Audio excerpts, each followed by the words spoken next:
नमस्कार।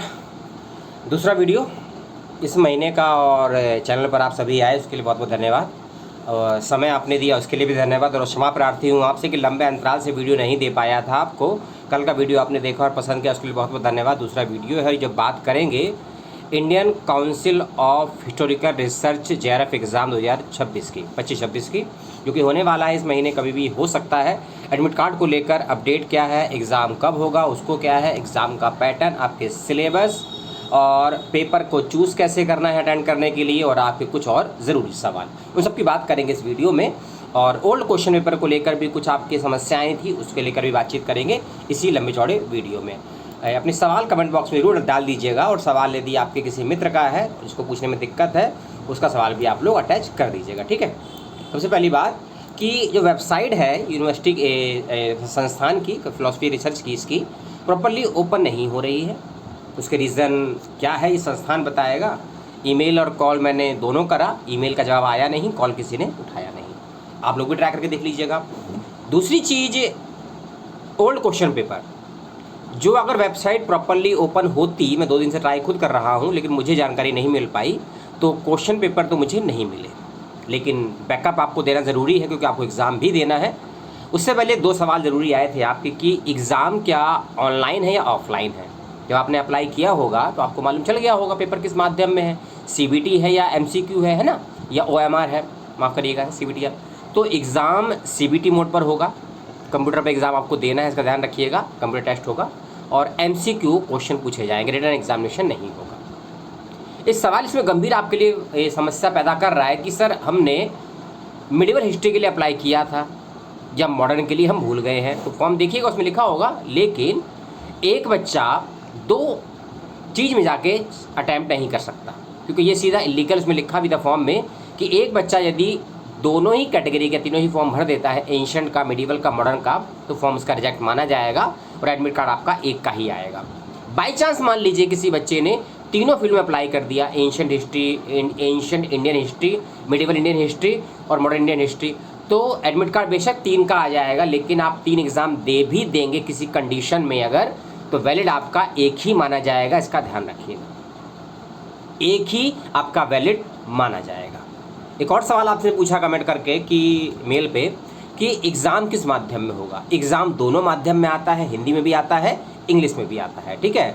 जब आप ऑनलाइन एग्ज़ाम देंगे उसमें ऑप्शन आता है लैंग्वेज को चेंज करने का, उसको आप देख लीजिएगा। लेकिन ये ध्यान रखिएगा, एप्लीकेशन फॉर्म भरते वक्त में आपने यदि इंग्लिश माध्यम का चयन किया है तो परीक्षा के जवाब आपको इंग्लिश माध्यम में ही देने होंगे। यदि हिंदी का चयन किया है आपने परीक्षा फॉर्म भरते वक्त में तो आपको हिंदी में पेपर देना होगा। ये रखिएगा कि अगर आपने हिंदी में अप्लाई करा है तो इंग्लिश में जवाब नहीं दे सकते हैं, रॉन्ग हो जाएगा, गलत हो जाएगा, डिस्क्वालीफाई आप हो जाएंगे, ठीक है।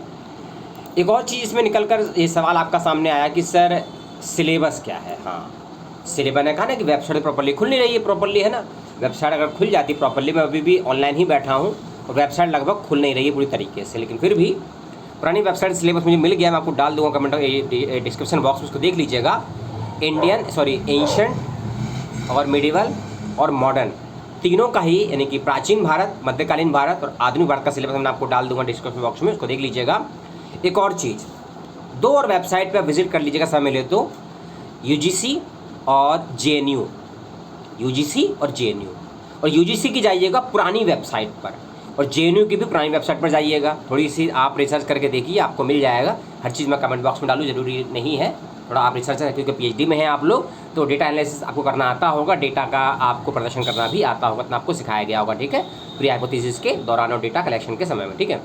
इन दोनों वेबसाइट पर जाएंगे आप। इसमें खासकर JNU की पुरानी वेबसाइट पर आपको ये तब का आपको मटेरियल ढूंढना पड़ेगा, आज से लगभग 5-7 साल पहले का, जब JNU में लिखित माध्यम परीक्षाएं हुआ करती थी। और जब ऐसा होता था तो JNU में जो खासकर इतिहास डिपार्टमेंट है, हिस्ट्री डिपार्टमेंट है, उसमें पेपर हिस्ट्री के 4 अलग अलग फील्ड से आते थे, ancient, medieval, modern and post modern. Ancient, medieval, modern and post modern 4 category के पेपर आते थे हिस्ट्री के, और चारों का ही सिलेबस भी अलग अलग होता था और चारों ही डिपार्टमेंट की सीटें भी अलग अलग होती थी। यदि आपको वो सिलेबस मिल जाता है और आप उसके बेस पर तैयारी कर लेते हैं तो आपका एंट्रेंस एग्जामिनेशन 60 से 80% नंबरों के साथ आप अच्छे से क्वालिफाई कर लेंगे, मैं विश्वास से कह सकता हूँ। दूसरी चीज़, यूजीसी की पुरानी वेबसाइट पर जाएंगे और आप उसमें हिस्ट्री का सिलेबस निकाल लीजिएगा, है ना, इतिहास से जो भरते हैं हिस्ट्री का भी निकाल लीजिएगा, उसके अंदर से इकोनॉमिक्स का भी निकाल लीजिएगा, और एक और उसमें होता है आर्कोलॉजी का, पुरातत्विक, है ना, पुरातत्व विभाग का। इन 3 सिलेबस निकालने के वेबसाइट पर, तीनों ही सिलेबस को मर्ज करके साथ में रखकर पढ़ेंगे तो आप पूरे सिलेबस को कवर कर सकते हैं। क्योंकि चाहे एंशिएंट से आपने भरा है या मिडिवल से भरा है या मॉडर्न से भरा है, इकोनॉमिक्स, आर्कोलॉजी और हिस्ट्री को लेकर मर्ज करके सवाल इसमें पूछे जाते हैं, इसका ध्यान रखिएगा, ठीक है। आर्कोलॉजी को बहुत ध्यान से पढ़िएगा, बहुत ध्यान से, क्योंकि बारीक क्वेश्चन वहाँ से आते हैं, ध्यान रखिएगा। वीडियो बनाते समय एक बात और ध्यान रखिए, बता देता हूँ आपको, एक और वेबसाइट पर विजिट कर लीजिएगा आप लोग। अगर आपने आधुनिक यानी कि मॉडर्न इंडियन हिस्ट्री से अप्लाई किया है तो आपको हेल्प करेगी एक और वेबसाइट, क्योंकि इस मॉडर्न वाले क्वेश्चन के अंदर पॉलिसी, नीतियों को लेकर भी सवाल पूछे जाते रहे हैं कई समय से और पूछे भी जाएंगे, ध्यान रखिएगा। पॉलिसी मेकिंग को लेकर तो एक यूनिवर्सिटी है इंडिया में, दिल्ली में है, इसका नाम है न्यूपा। नीपा है NEIPA, नीपा बोलते हैं, न्यूपा बोलते हैं। उसकी वेबसाइट खोलें जो कि MA और PhD दोनों करवाता है, एजुकेशन और स्टैटिस्टिक्स इकोनॉमिक्स में। उसके अंदर पॉलिसी ड्राफ्ट को लेकर अलग तरीके से PhD होती है, तो उसका सिलेबस यदि आप निकाल सकते हैं तो निकाल लीजिएगा। खासकर ये उन बच्चों के लिए एक्स्ट्रा बताया है जो बच्चे मॉडर्न इंडियन हिस्ट्री से जिन्होंने ICHR JRF को अप्लाई किया है, ये उनके लिए विशेष चीज़ मैं बता रहा हूँ आपको, ठीक है। ये हो गई एक और चीज़। एक सवाल और आया था, आपने पूछा क्वेश्चन पेपर का। मैंने पहले बताया कि वेबसाइट ऊपर नहीं हो रही है ICHR की, तो मैंने बैकअप आपको दिया है। मैं 2 लिंक आपको दे दूंगा डिस्क्रिप्शन बॉक्स में, जिसमें हिंदी और अंग्रेजी माध्यम के 2 पेपर आपको मिल जाएंगे। और ये पेपर आप डाउनलोड नहीं कर सकते हैं, इनको पढ़ भी नहीं कर सकते हैं, ये ऑनलाइन है। एक मॉक टेस्ट की सीरीज़ है, ये उसका लिंक है, इसका रजिस्ट्रेशन कर लीजिएगा, फ्री है। कुछ मुश्किल से मुश्किल आपको 4-5 सेकंड लगेंगे रजिस्ट्रेशन करने में, कुछ फॉर्म को जानकारी भरनी है, क्लिक कर दीजिएगा। और हिंदी और अंग्रेजी माध्यम के 2 पेपर है इसमें, उसको सॉल्व कर लीजिएगा। 100 क्वेश्चन है इसमें, और ये पूरे क्वेश्चन उसी पैटर्न पे दिए गए हैं जो आपके परीक्षा के आधार पर पैटर्न दिया जाएगा। और इसमें से हो सकता है 20% क्वेश्चन इसमें से फंस भी जाएँ, आपके आ जाएँ आपकी परीक्षा में, ठीक है। तो ये लिंक मैं आपको डिस्क्रिप्शन बॉक्स में दे दूंगा। और ये कोई मैं दूसरे ग्रह से नहीं लाया हूँ ढूंढ के, ना ही मुझे किसी देश ने रोका है, इजराइल ने, यूक्रेन ने, या फिर किसी G17 के देश ने मुझे रोका होकर नहीं है, ठीक है। जो के नाम ये कौन सी है, टॉपर एग्ज़ाम, ये वेबसाइट मैंने खोजी है, आपको भी जानते होंगे। इसमें ये जो पेपर है उसके सिलेबस ये पेड वर्जन में है। पेड अगर करना चाहे तो पेड कर दीजिएगा। 121 से लेकर 151 के बीच में इसके मिल रहे हैं, मॉक टेस्ट सीरीज मिल रहे हैं, फ्रंट पेपर मिल रहा है। वहाँ से करना चाहे परचेज तो कर सकते हैं, उसमें मॉक भी दिया गए हैं 2। तो इसका लिंक मैं आपको डिस्क्रिप्शन बॉक्स में दे दिया हूँ, उसको देख लीजिएगा ध्यान से और पेपर को सॉल्व कर लीजिएगा। और पेपर MCQ माध्यम में आए, ध्यान रखिएगा। और आपको शुभकामनाएं। और कोई शिकायत है आपकी मेरे से, कोई सुझाव है आपका, कुछ सलाह है आपकी, उसका बिल्कुल स्वागत है कमेंट बॉक्स में। और एग्ज़ाम का एडमिट कार्ड को लेकर वेबसाइट पे नोटिफिकेशन आने की संभावनाएं दिख रही हैं, 2-3 दिन में आ जाएगा। हो सकता है जब वीडियो बना रहा हूँ आ भी गया हो। तो वेबसाइट पर विजिट जरूर कर लीजिएगा और अपनी ईमेल आईडी को ज़रूर चेक कर लीजिएगा और अपने फ़ोन नंबर के मैसेज बॉक्स, क्योंकि ईमेल आईडी पे और फ़ोन नंबर के मैसेज बॉक्स में, चैट बॉक्स में अपडेट आती है एडमिट कार्ड को लेकर। क्योंकि वेबसाइट पे मैंने कहा ना, वेबसाइट प्रॉपर्ली खुल नहीं रही है, रात में सर्च करेंगे, ये लगभग 12 बजे के बाद उसे वेबसाइट चल जाए। ये मोजिला पे देख लीजिएगा या क्रोम पे करके या एक्सप्लोरर पे खुल जाएगी सरकारी वेबसाइट, ठीक है ना। तो ये थी सूचना ICHR JRF एग्ज़ाम 2025-26 को लेकर।